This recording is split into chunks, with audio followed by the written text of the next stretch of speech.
it was crazy. Like we'll come to the weekly meeting and the percentages, as far as like, okay, last week we did 10%. This week we're doing 50. This week we're doing 90. This week we're doing 270. This week we're doing 400. Like it just, the difference between Love Nwatiti and Essence was that like Essence was more orchestrated in a way where Love Nwatiti was more organic. It just kind of happened. Whereas Essence was like, bro, I can't forget like seeing RCA putting money behind influencers to dance to the music.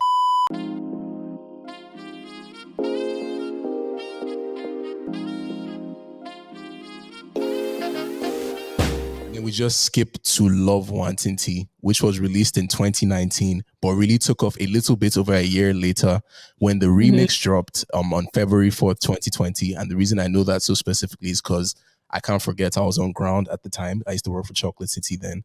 And at the time, we were very nervous about dropping the song because we thought it was a great record and we thought it would get like airplay and all. Because I mean, the original had come and it was one of those records that just stuck. Like the replay value was evident immediately. But I think on the 14th of January, the 14th of February, when we were releasing it Valentine's Day, Justin Bieber was also dropping an album. So we're just like, oh man, like this thing's just going to swallow us. And I remember everybody in the office just playing it over and over on YouTube, like playing it, putting it on repeats on their streaming apps, and just really seeing what that became and just chronicling that journey a little. So obviously we had the remix with Joe Boy and Kwame Eugene in the office. Talk to what me. was that energy like when you guys realized what you had? No, like when you now realize, like, oh, we did something here. I'll tell you what. It was funny because we didn't really get a chance to appreciate it as a collective because there was some splintering happening at the time where CK was kind of like nearing the end of his deal and he didn't plan on renewing. And then Warner Music South Africa, who kind of had like a partnership with Chocolate City in the way, being that Chocolate City was not acquired but like invested in by Warner. So Warner kind of like gave Chocolate City lots of money to float new artists and whatnot. So they were kind of in the mix and they had been talking to him behind the scenes. So he was kind of just ready to move on. So when it was starting to, really pick up steam, he was already kind of on his way out of the door. Right. So while we witnessed it, being that we're seeing the streams, it was crazy. Like we'll come to the weekly meeting and the percentages, as far as like, okay, last week we did 10%. This week we're doing 50. This week we're doing 90. This week we're doing 270. This week we're doing 400. Like it just, wow. It was a thing where it was ridiculous. And it started with, and I'm going to give a quick shout out to my friend, Shea Exodus, who was CK's A&R at the time. He had the brilliant idea of doing a remix EP. Right. So just remixes for like Eastern Africa, remix for Southern Africa, remix for France. Have you seen those recently? Like songs just have like multiple versions and tweets, play better. Yeah, that's become more popular. Yeah. That was the first real success story, and it was his brainchild. Like, and it was so crazy to me because at the time, Chocolate City didn't really have unlimited finances to play with, so we had to get creative, and that was his version of being creative. And then this one guy, his name is El Grande Toto, North African artist. I forget, Moroccan, I believe. He reached out and he's like, he wants to be on the record. We didn't reach out to him. He reached out to us. We had reached out to other people. I reached out to a guy called Franglish, who's a French artist. We had reached out to this other a Spanish artist whose name I forget, that was also semi-big at the time. We had reached out to people in Kenya, people in South Africa, just all sorts of artists. But this guy reached out to us. And when on the eve of the song coming out, there's this thing where the time clocks of the world obviously are different, like some 6 hours, blah, blah, blah, blah. So some people get the music first, and the Moroccan version of the song had leaked. So I guess somebody used a VPN to kind of like maybe get it in Australia or China, one of those places that's far ahead. So this Australia and the North African version of the song with El Grande Toto leaked. And then it outpaced every last one of our remixes that we had put out as the leaked version. The leaked version was so big that we could not take it down. And just keep in mind that this was somebody that reached out to us. We didn't even really know who he was like that, but he had crazy hands in Morocco. So that just already now just took it into a different stratosphere. It's like, because Love Nwatiti has a lot of like, talk to me. it has the sound of Love Nwatiti highly appeals to a lot of like Arab culture. Arabian. So they Yep. that shit They ate up. it up. Yeah, Like, They ate like it up. I wasn't surprised at all. Yeah. No, they ate it up. And we had to make it wasn't even a tough decision. Initially, we were like, should we take the song down because we're not getting revenue from it? But the who was blowing up is like, no, we have to like just mess with it to the point where like CK was under threat of losing the song because he wasn't established as an artist, whereas El Grande Toto was on it. So it started to look like it was El Grande Toto's song, and we had to seize that narrative. Like, no, it's Elayo. Like, this is CK's record. And then also after that, then there was now this slowed down TikTok version that took off with two guys, DJ Yo and DJ Axel, also like big in the Arab world.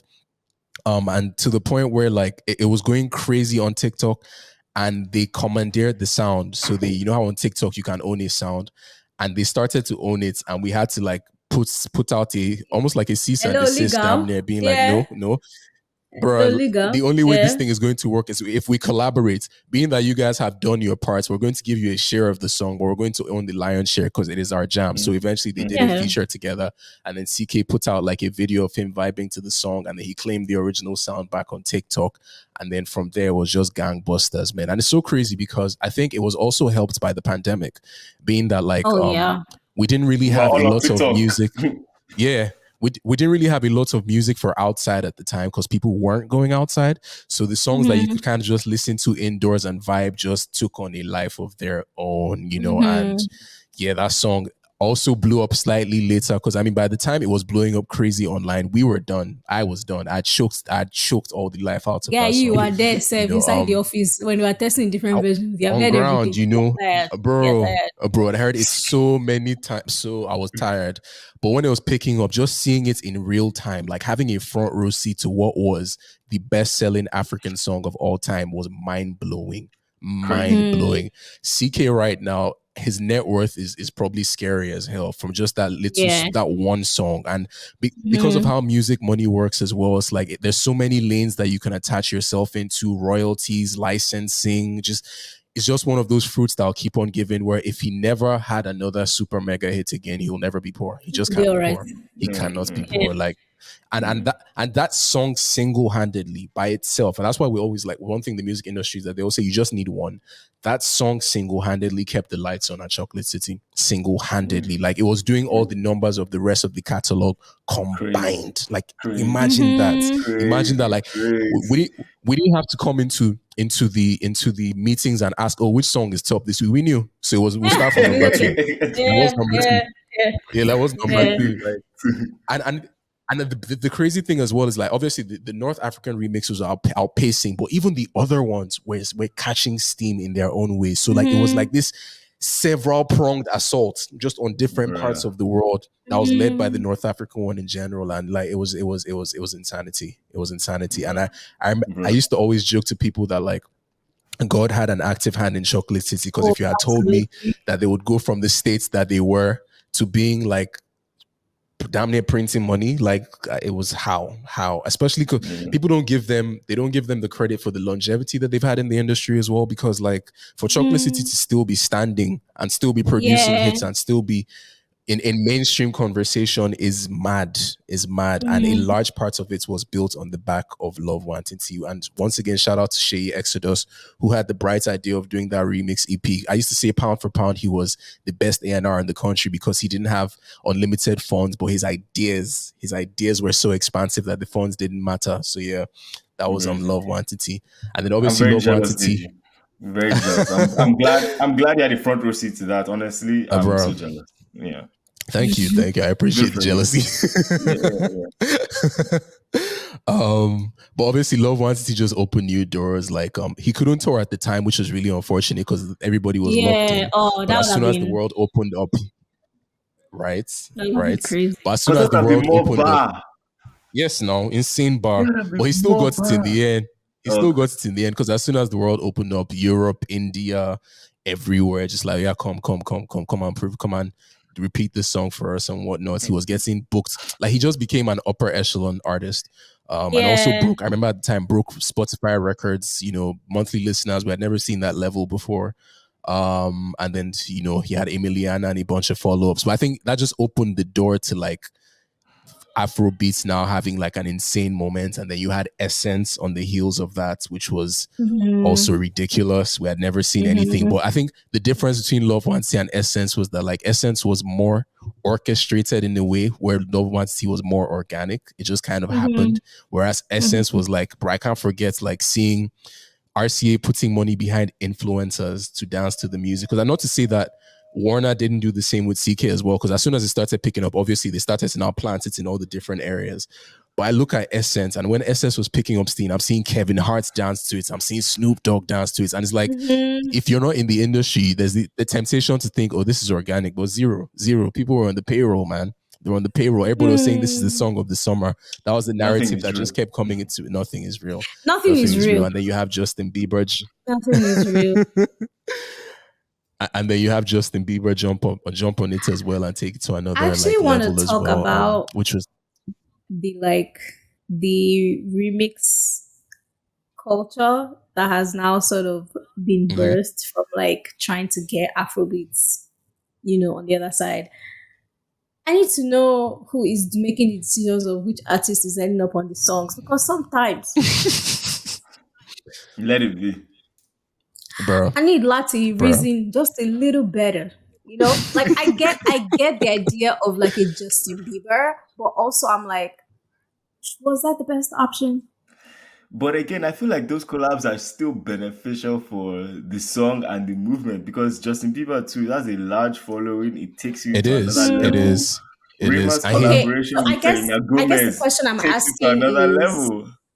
Yes, and honestly, the way that remix is so huge pisses me off, because I'm like, Selena, I don't know that I'm convinced that you really added musical value to that song. Like, I don't know. I feel like she came in flat, and I'm like, this is such a bouncy song. Like, I need you to. I'd also say we could also be biased to the original based on, you know, where we come from and our familiarity with Afrobeat as well. You know. Yeah. Like, so I'm saying, like, what is the trade off here? Like, what are we trading off? Like, are we trading off some of that freshness of like Afrobeats, like authenticity for the reach? And is that okay? Like, are we out? Like, what are we? Yeah, I wouldn't really look at it that way, because I think Afrobeats is big enough now where it can accommodate different styles. So like Justin Bieber, for example, part of the reason why Justin Bieber was on the Essence record is proof of concept. He had done it with Despacito, you know, and he had an identity on Despacito that worked. Like even the Essence remix, I can live with it.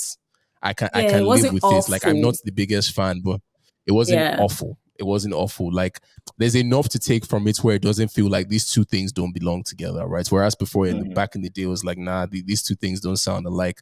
Also, just even speaking about Love Nwatiti again, and coming to Calm Down, I'm going to get to Calm Down eventually. I think Love Nwatiti opened up my mind to a formula that I wasn't aware of before, which is a very vowel and melody heavy formula. Like, so it's just sing-songy lyrics. Because if you think about Love Nwatiti, part of the reason Love Nwatiti did as well as it did, I mean, when we initially named it, we on the YouTube, I remember we didn't have in it, so people couldn't even find the song, because Love Nwatiti isn't a thing that anybody is like familiar with in like Europe and all these places. So people are like, I've been looking for this song for so long, but it was really the parts that needed to be included in brackets so that people lyrics, would know what the song was. And that was really the parts that took off. And I'm starting to realize quite literally that like having vowels in your song gives it, like lots of vowels in your song gives it the opportunity to sell, because it's vowels don't require any commitment. They don't require any commitments. Your mouth just opens. It's just a melody behind it. And that's the parts of music science. Music science. Music science. Calm down as well. Calm down as well. The exact same thing, right? And something about calm down. Something about sorry, don't call you guys off. I think I might have missed. I might have missed what you said. No, she was finding more songs that do the vowels. Oh yeah. Like Calm Down for sure is up there as well. So I think about with Calm Down now, part of the reason why it is one of the most successful songs in the most successful song in Afrobeats history is because of that formula. And something you would have said hindsight was hindsight is 2020 for us. So like we always say we knew things were going to happen after the fact. But with Calm Down, I could definitely see the argument for it, because if you're not paying close attention, you just think it's just a run-of-the-mill song. But that song is so well orchestrated to be an easy song to sing. Baby, calm down. Dun, dun, dun, dun, dun, dun, dun, dun, dun, dun, dun, lockdown. Oh, lockdown. Yo, you see life and down. Like you're literally, and then bro, it's just, bro, it is a masterclass. It is a masterclass in elite songwriting, and I think the pop songwriters don't get their respect, because that is just it's creating something that everybody can sing is not an easy feat. It is not an easy feat by any stretch of the imagination. So I think that's part of the reason that song really resonated to the degree that it did. And it also inspired copycats, the ones that I'm not going to talk about right now because I would rather not do that. But like, people tried to replicate the formula, and it would work sometimes, other times it wouldn't. But it was just something that was illuminated in my mind as like, okay, this is a means for us to break into that market, you know, just mindless melodies that you don't really have to think about, and then very simple, repeatable lyrics. And obviously like having bridges into those markets as well. I mean, I think about Skepta bridging Wizkid and Drake, you know, Snoop Dogg a little bit giving us our foot in the door, Kanye with Oliver Twist. And then more recently, you have Selena Gomez, which was just Till Tomorrow. Like, I can't say that I knew that was the song that was going to do it, because who could have seen that coming? But my gosh. You know what? Record, it's Selena Gomez. There's the Selena Gomez effect. The Selena Gomez following is ridiculous. It's ridiculous. It is insane. Yeah, and the Latin markets as well. Yes, so that was what they did also. That was what they did also. Speaking of Latin market, I feel like that is, I just want to get this on the record somewhere, so when it happens, Malik, you heard it here first. I feel like that is our next collaboration or infusement. Like, think about the way, and it should have happened by now, honestly. Yeah, because think about how we just, you know, the Amapiano movement, see how a lot of Afrobeat music, you know, took on the Amapiano sound, and a lot of the music that we're creating now, you know, stems from that. I think the Latino music is next for Afrobeat. It's coming next. I think that's what we're gonna see next. And I can't get into it. I can't get into it because I like that bounce. Same. Yeah. Me too. I love Latin infused music. I think one of my favorite genres in the world is this genre out of Brazil called baile funk. And it's just I've seen it employed in bits and pieces. BAILE and then funk, baile funk. Dance and funk. if you were trying to find dance funk, baile translating to dance. If you're trying to find an analogs for it, or something that a place where you'd have heard it before, there are a couple examples I can give. So the song "Me and You" by Thames has the baile funk bounce. So boom cha cha cha boom cha cha cha. That's like how literally all their songs go. Like the actually, yeah, that's their beat. Yeah, I almost like speaking Portuguese. That sound right there. Literally, yeah, that's what it gives you that feeling. Say through my at least every time I hear it, that's the first thing that comes to mind. There's just a bounce to it that's so fun and so natural, you know. So I would love for that to take center stage. And even just like Bad Bunny, I think we've had some Afro infused Bad Bunny records. He had that record that he took from Joe Boy that Mr. Easy is still campaigning against till this day. And then he also collaborated with Easy and J Balvin on a record way back when on their collaboration project. So I would love to see more infusions. I think Rema has also done a couple with some Latin artists. But yeah, it would be nice to see if we could blend forces in that way. But yeah, that's also a huge market right now. It is. It's massive. Bad Bunny's advance that he got for his last project, I think, is the biggest advance in history. And apparently he made it back in like a couple months, if that's if. Like he's ridiculously massive. Massive. So I can imagine a Bad Bunny spotlight on our music would also take us into another space as well. But yeah, it was interesting just seeing those formulas and the bridges that formed that were linking us to these mainstream markets. And then after that, now seeing the birth of TikTok as another pipeline, because then it produced artists like Amare, you know, and all these different people that just took off in a different way. Like I think Free Mind with Thames also charted. Fireboy's Peru with Ed Sheeran as well. You know, just everything just starts to take a different life of its own. To the point where now it's not really surprising when African artists charts. Like Burna's had maybe like 5 now.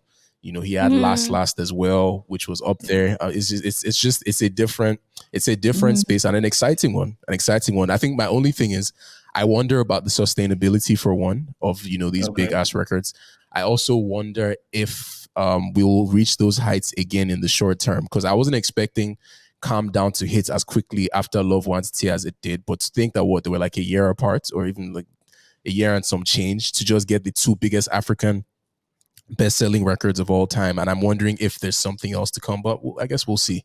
We'll see. Oh, and also I forgot Water. I should mention Water by Tyler as well for the TikTok pipeline.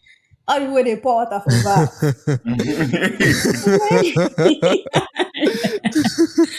Yeah, no, that was even with that Grammy win, I remember just being like, realistically, it makes sense. I think she had the biggest song on that lineup. Yeah. She did by far. You can't be mad at that. But while we're talking about the Grammys, I have to ask this question because I want to talk about our relationship with international recognition. Like, you know, the way we themed for the Grammy, you know, it's a big deal, you know, America being the stamp for ultimate success, you know, should that necessarily be the mind frame that we're in, or is that actually just the reality of things? Because, you know, the American music industry pushes, you know, world music. Because I would love to live in a world where the Mamas that is hosted by Wyclef sees other acts from other parts of the world flying to Lagos or South Africa to come and pick up their award that we are presenting at the Mamas, you know? So I just want to get you guys' take on that kind of thing. Yeah. I think for me, when I think about this conversation, it always comes back to one thing, and it's infrastructure, right? Like no industry can grow further than the infrastructure that underpins it. That's just what it is. So like in Nigeria, for example, in as much as it would be nice to have a diversity of sounds, for example, it can't work because a lot of people just don't have the exposure, for one, in that a lot of people are uneducated. And a lot of people can't even relate. There's no connection to a lot of those sounds that people would like to explore. I mean, we've had flashes in the pan at times, like with the Asha projects, and that was very like home focused in a way where it's like part of the reason it was successful was because it had an African base that it was Nigerian, right? The lyrics by Yoruba, it was very... You get, but the infrastructure in general does not allow for that diversity. And just expanding this to the conversation about, you know, award shows and stuff. When I think about the Headies, for example, right? Like the Headies has been in what's it called? Has been founded since the late 2010s. I mean the early 2010s or late 2000s, and it hasn't improved. It hasn't improved. A lot of the original issues that we had are the issues that we still have today. Like even when they moved it abroad, it was almost like they exported a third world filter with it. And it's like, you went abroad to look the exact same. It was tough. And in as much as it's like, okay, yeah, you want to be accepting of homegrown creations, the level that we're playing at now we can't do it just for the sake of my brother. No, it's like step your game up such that people feel the need to show up, people feel the need to support, and they're not just doing it out of solidarity with like the overall Afrobeats movement. Because I think about like even at the last Headies, for example, they didn't present Ira Star's Best Female Artist of the Year Headies on stage. Like somehow that got messed up, and it's like, what are you doing? That's something that if you're going to make a faux pas, it's not going to be for that category. Not that. You get? Not that. Yeah, it will be for that category. So, and there's just so many things like that. So in as much as like I understand like not constantly doing things for the American gaze or the Western gaze, I don't think there's much of an alternative, especially if we want the genre to be able to grow. That's just how I feel about it. Like the infrastructure that underpins like the growth of Afrobeats. Like think about, for example, like the government, for one, is not heavily involved in pushing Afrobeats. Like it's not, it's that it sounds criminal. It sounds criminal that something would be so big and the government wouldn't be backing it with billions and billions of naira or Yeah. dollars or whatever. Because think about K-pop. K-pop is the property of the Korean government. Is the property of Wow. the South Korea. Yeah, Wow. like it's their property. They have a vested interest into pushing it as a tourist attraction and For also Yes. something sure. that can generate revenue for the economy. It And makes Yes. sense. Afrobeats, for the most part, when it comes just from the local shores in Nigeria, is not sustainable. So if you don't have foreign backing, you cannot create sustainability as far as music is concerned, unless you're collecting Yahoo Boy money, and that's a whole other conversation that I Yeah. don't even want to Yeah. get into. You know, Yeah. so that's really what it comes down to at the end. Like our structures don't exist. So yeah, we can complain, but if the structures are not there, what are they supposed to do? Like they have to eat, and there's an avenue for them Man to must eat. And eat. even in this moment, Man like must eat. man must eat, and man must strike where the iron is hot. Because who's to say Yes. it will always be this way? Like I look at Ashake Yeah. now. Look at Ashake taking full advantage of his moment, selling the O2 within maybe 2 years of selling out the O2 within 2 years of blowing up, going on tour across the world. Like there's a gold rush, and the diaspora is actually supporting Africa. So and as much as like to me, to be honest, the way I view the Grammys ultimately is like it is a nice milestone that says you've entered a different echelon. So you're nominated, you've entered a different echelon. You win, you can charge more. You put it on your EPK and people know not to mess with you immediately because the first thing you say is Grammy award winning Burna Boy, Grammy award winning artist Thames. Like Thames, for example, right? Like Thames has lived off of the momentum that has come from just being recognized to the point where even when she wasn't releasing music, she never went out Ah, of mainstream conversation. She was no. sitting at the I think Oscars, Thames she gave was us winning like two, Grammys, three she was being songs in that whole thing. She was busy. bro, and She was busy. the rest was just transcendent. Like Thames Yeah. is now bigger than her music, which is Yeah. crazy, you know. So Yeah. I think that's really what it comes down to for me. Like it's a nice check mark to have, you know, like you've entered this lane, you can add an extra couple thousand to whatever you were charging before. And it's also funny because prior to a lot of the stuff that was going on, I remember Burna's Coachella rant where he's like, "Oh, I'm not going to be disrespected by that tiny font and whatever." And at the time, it's just like, "Oh, this diva." But now, in looking at it in hindsight, it's like Did the they rant was talk? probably necessary. Yeah. He said what he It was said. probably necessary. Like a lot of the people who ended up occupying those At Malik's conversations, like if I face. think about He's Kanye, not believing it. he's not in He's agreement. not believing it. He's not believing it.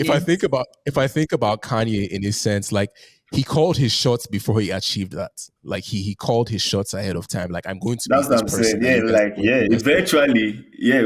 When he hit his mark and he come with that energy, and I've been right behind him, and I'm right Yeah, behind him. Like yeah. yeah, But at the yeah, time, absolutely. I wasn't sure. It was a diva moment. It was a diva I moment for sure. was It But I just was look very at it as like, delicious.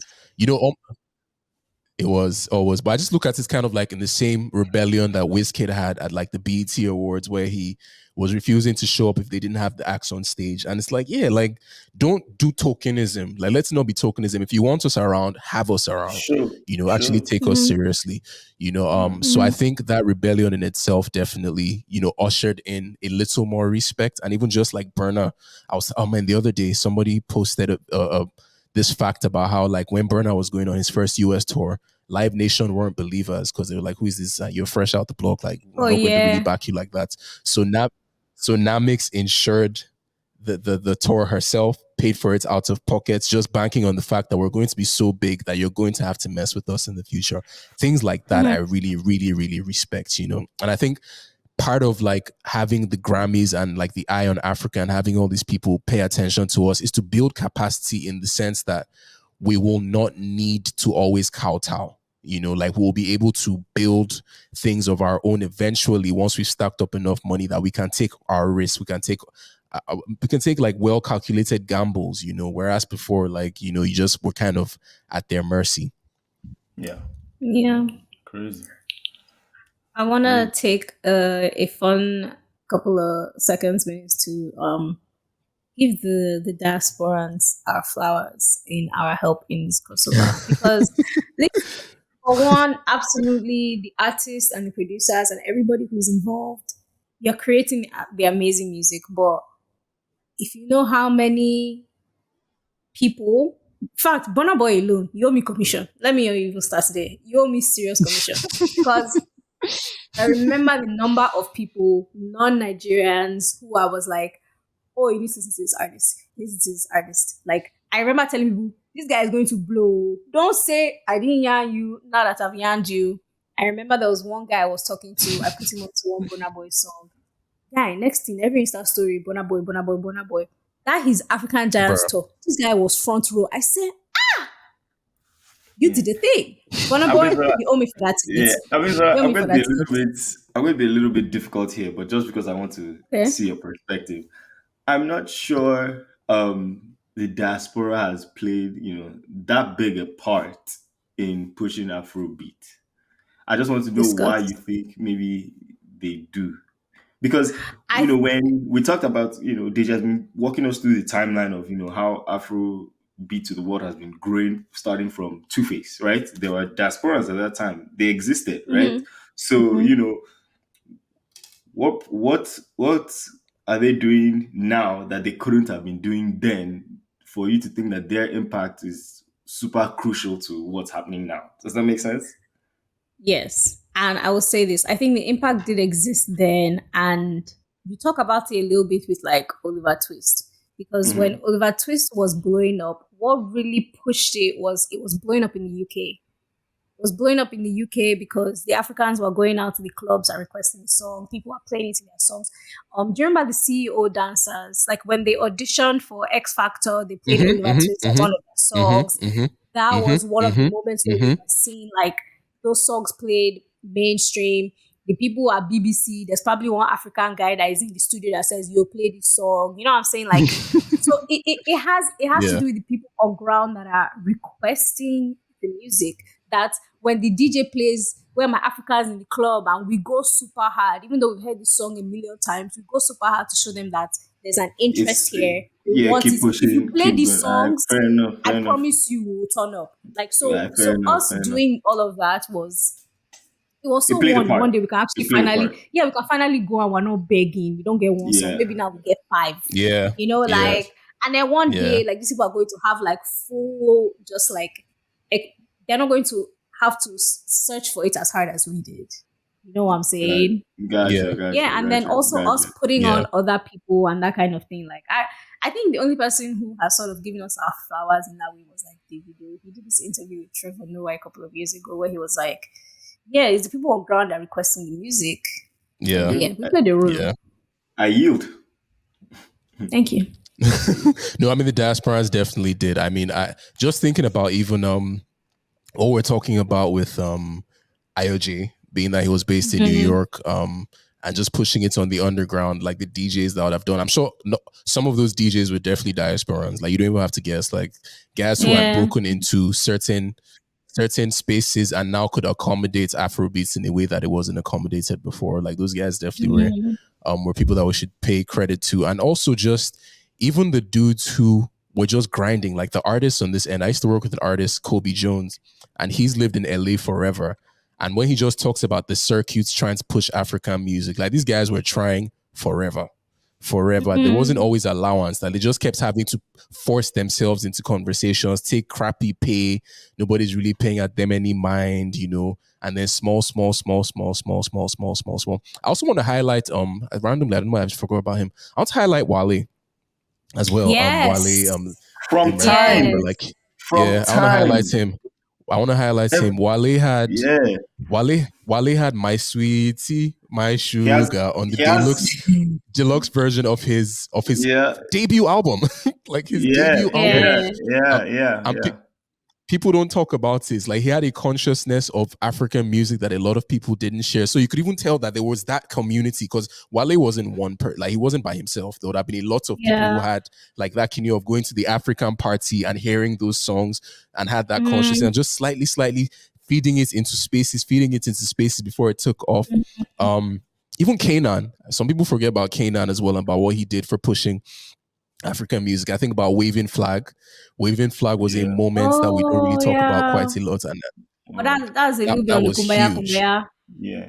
It's so funny Yeah, that Yeah. you yeah, even yeah. I brought up agree. I agree. Wale. It's so I funny agree. because I was literally thinking about it the other day. Yeah, like from time, like he's had like he's one of the US artists that has always been doing collabos with Afrobeat artists. I think he has at least Mhm. two with Wizkid, two with Davido. Because the other day I was like, yo, why is really on the Odumodu feature? And I was like, Malik, that shouldn't shock you. Yeah. At all. Yeah. He's been making Yeah. songs with African artists for time consistently. He I has think like And he has he's a probably track record. Nigerian too. Yeah, exactly. he's I was probably about to like Nigerian. He Yes. wears it like on his his CV. Nigerianness is very prominent in like who he Yeah. is himself. So Let, you could have gone. let me give you two records you should go listen to if you haven't, that just kind of spotlights what Wale was doing. So outside of the My Sweetie record, he did a remix to Kinney Big Deal back in the day. If you've ever heard that you should go check that out. It was really Oh, fun. I think He I also that remember. sounds like it'll be good. he also did a remix, super fun. He also did a remix to No One Like You by P Square. And that's just, think about that. Like this is way back when, before like Yeah, anything Mm, was really taking off. So those are two records that like, nah, this guy was plugged in. He was super, super mm. plugged in, you know? crazy. Oh my god, I just searched it. I'm gonna go listen to that after this. You should. You Okay. should. Different time. My last question, because this episode was actually long, but it was necessary, and I think we had an absolutely amazing Oh time. yeah, I've had a blast. What do you think is next for Afrobeats in this new era? Funny enough, I was having this conversation earlier today and yesterday as well. I think first and foremost, we all need to put the log drums down. Let's put the Is log an drums down, out give for them a break. Amapiano We've is been out. beating. It's Yeah, time we to need go. to. We've tried. We've Yeah. tried. We've tried. Like Let the people rest. I sometimes bruh, sometimes I wonder if the next iteration of, or the next era of Afrobeats is going to have to be an external thing that we steal. I hope not. I would love for it to come from inside. Mm. Not every time But theft. I Not every time think theft. that you get, Yeah, but like we have a 419. whole song, bro. We have a whole song called Amapiano that if you type it into Google, it to destroy their SEO and put Nigerians next to it. And then we had the nerve to try and win a Grammy with it as well. That's actually was Oh my crazy. Without That's gosh, shame. actually that's was annoying. We're not even having shame. We're annoying. We're so annoying. But yeah, I think so a sound that has really been two things. One, I think the person that's going to usher us into the new era is going to be Rema. And my biggest reason is because I think, for one, he's one of the few people who has the luxury of not being burdened by hits. So Rema is the sort of person where he knows I can give you a hit at will. So if I regardless, want yeah. to, I will. But but I'm not going to feel the pressure to do it. I will play within my own lane and do what it is that I want to do. So he has that I'll create luxury. as I wish. Yeah, yeah. Absolutely. He What has a that luxury. flex. What a It's He's a flex. also serious super bro. And this innovative. early in his He's career. very innovative. Yeah. He is. So that's it as well. So he has the chops. He has the Yeah. chops. I was listening to two songs that I thought like gave me like a very, because he has several of those records across his discography. I'm not going to limit it to two. Like Rema has been doing futuristic Afrobeats for a while. But two records that I remember just listening to and being like, yeah, I could see this being the future. Reason You, off of that 2-pack that he did with Holiday. So Holiday and Reason You were two records. And it kind of had like this bounce that was almost like garagey. So like garage music and Afrobeats kind of infused together. The way I describe it is kind of like if Craig David made Afrobeats. That's what I feel like the kind of beats that he would be on. I also think about this record, and I feel like people should go back and listen to it if they get a chance. It's a record called No Doubt by Wani and Odunsi. And it's like very has almost like that Craig David ilk as well. I think that could be a thing to explore. But one thing that I know that is going to keep happening, because it's been happening over the last year, and we've spoken about it on the podcast that I'm on with an S a couple times. People keep experimenting with sampling and interpolations, right? In a way that I think is becoming very interesting. So, like for example, Buju had this one song on his project called Sweet Tea that interpolated and sampled The Sweetest Girl by Wyclef Jean. We've also seen people try all sorts of things. I think was it Pato Rankin? I don't want to get it wrong. It might have been Pato Rankin that interpolated Stan. If I don't want to make sure, I could be wrong, but an artist that you wouldn't expect interpolated Stan by Eminem. And so there's been a lot of people just trying things, people trying to see what could possibly stick. But as far as like somebody who has the innovative aspect to themselves, as well as the charisma and just the overall believability to carry it, I think it's Rema. And the second song that I was going to list outside of Reason You is a song called Red Potion on his latest EP, where it's like, it gives you it feels somewhat like what, sir? Me and that EP were besties. Oh man, I love that EP so much. I love that EP so much. It was, for me, that EP was like him.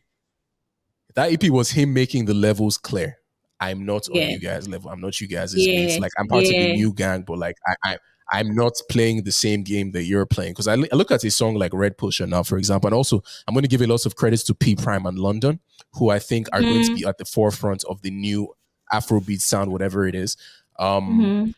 The canvas that they gave him to paint on, ridiculous. Like, there's a part of Red Potion which has like a sample that when I heard it, I'm just like, who thinks of this? Like, why was this what you went to? It's like, hey, baby, I need your love. That literally could have been Kanye West. It could have been Kanye West. That could have very well been Kanye West. And it's elements like that that I think about, and I'm like, yeah, this guy has it. This guy has it. So that's what I'll put my money on. I'm just really, really ready for the log drums to leave. Remy boy, man, the chosen one. The chosen one. The chosen one for real. The chosen one for real. Alrighty. Deji, I came for a good time. I had a great time, man. Thank you guys for having me, man. I appreciate you a ton. This was fun. I think I don't know if it's like a mutual thing that we all have, but like I think we're all smilers. So the entire time, like I'm just seeing teeth the whole time. We're just having a good time. We're just having so much fun. I just remember I literally had goosebumps at one time. At some point in this conversation, I legitimately had goosebumps. It was the Kanye West thing now. Seeing Kanye West at the end of all of it, it's just like, oh my God. Oh my God. What a time. What a time, man. And to think that there's still levels that this thing can go. There's still so many levels this thing can go. Was crazy. I didn't even finish all my notes for you. I still have something. I just said, let me let you rest. I still have... It's okay. Maybe we'll do another episode. We'll do a check-in episode maybe next year or something. I would love to, man. I would love to. That could be fun. Thank you so much for your time today. Where can the people find you on the internet? The many places, because this is a real multi-hyphenate. What are the many places the people give them. Across all my social media pages, I'm the same everywhere, Deji Osikoya, which is so funny because I used to be like, I was one of those people who for the longest time was like reclusive on the internet. So I used to go by aliases. But once I started entering certain conversation, I'm just like, I need to make it easy for people to find me. So Deji Osikoya on Instagram, Deji Osikoya on TikTok, Deji Osikoya on Twitter or X, depending on what kind of person you are. And for Osikoya, if you haven't looked at the name already or like the description of it, I'm just gonna spell it out just because Osikoya, Osikoya. Just hit me up, reach out to me. Also, I'm on the new season of Skinny Girl in Transit if you're into that sort of thing. I also do like a lot of stand-up and hosting of events and things like that. I'm really just trying to sell myself as a personality. So avenues like this that you guys have invited me on. Avenues like this that channels like this that you guys have invited me on give me the opportunity to express my personality, show people that like I have some depth to myself. It stretches beyond the surface. And I'm really appreciative that you guys thought I'd be a fitting part of your podcast. Okay, absolutely. We're lucky to have you. If you want to listen to more of Deji talking Afrobeats, you can catch him on With an S podcast. Go check that out as well. And then, of course, we are still collecting donations for Sudan and the DRC. Link in bio for where you can leave your donation. We're matching donations up to $500. Get it in. Let's do something for our African brothers and sisters. Yeah. Wow, I love that. Thank that is you. Amazing. That is amazing. And of course, join the Japa Diaries family. Follow us on Instagram and TikTok at Japa Diaries. Until next week, guys. See ya. Bye, guys.